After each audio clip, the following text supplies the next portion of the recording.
ఓసారి reinventing the wheel, మన పెద్దలు చేసినటువంటి సైన్స్ ని మళ్ళా తిరిగి దాన్ని మనం అందరం కొనసాగించే పరిస్థితికి వస్తున్నాం. ఏది కూడా ఒక ఎకో సిస్టమ్ ఉండాల్సిన అవసరం ఉంది. ఒక పక్క నేచురల్ ఫార్మింగ్ కు కావాల్సినటువంటి నాలెడ్జ్, ఈ నాలెడ్జ్ ని పర్ఫెక్ట్ గా చేయాల్సిన అవసరం ఉంది. అక్కడక్కడ పీస్ మీల్ గా ఉంది, కొంతమందికి అనుభవాలు ఉన్నాయి.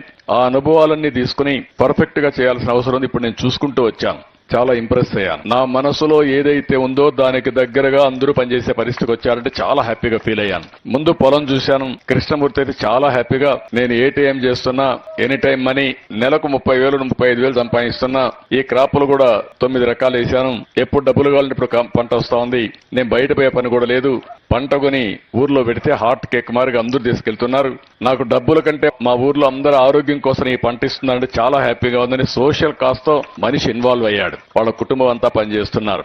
అక్కడి నుంచి వరుసగా చూసుకుంటూ వచ్చాం.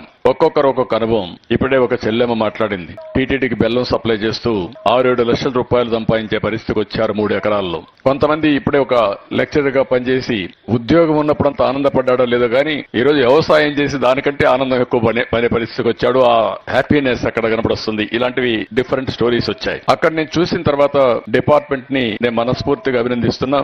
మన రాష్ట్రంలో పండించే నేచురల్ ఫార్మింగ్ డేటా అంతా కూడా కంప్యూటరైజ్ చేస్తున్నారు. ప్రాసెస్ అంతా కంప్యూటరైజ్ చేశారు. దాని తర్వాత దీన్ని ఒక ఎకో సిస్టమ్ కింద మొత్తం కూడా కంప్యూటరైజ్ చేసి, మార్కెటింగ్ కూడా కంప్యూటరైజ్ చేసి ఎండ్ టు ఎండ్ సొల్యూషన్ కి ముందుకు పోయే పరిస్థితికి వచ్చారు. దానిపైన ఇంటర్నేషనల్ ఆర్గనైజేషన్ కూడా ఇన్వాల్వ్ చేశారు. చాలా సంతోషం. దాన్ని చూసినప్పుడు నాకు అనిపించింది, నేను కూడా ఎప్పుడేమనేవాడినంటే ప్రపంచం అంతా ఉంది, మన దగ్గర డేటా ఉంది, ఇది హిస్టారికల్ డేటాగా తయారవుతుంది. ఇప్పుడు ఆర్టిఫిషియల్ ఇంటెలిజెన్స్ వచ్చింది, అప్లికేషన్ పెట్టగలిగితే ఇంకా మనం ప్రిసిషన్ తో ముందుకు పోయే అవకాశం వస్తుంది, రైట్ డెసిషన్ తీసుకునే అవకాశం వస్తుంది.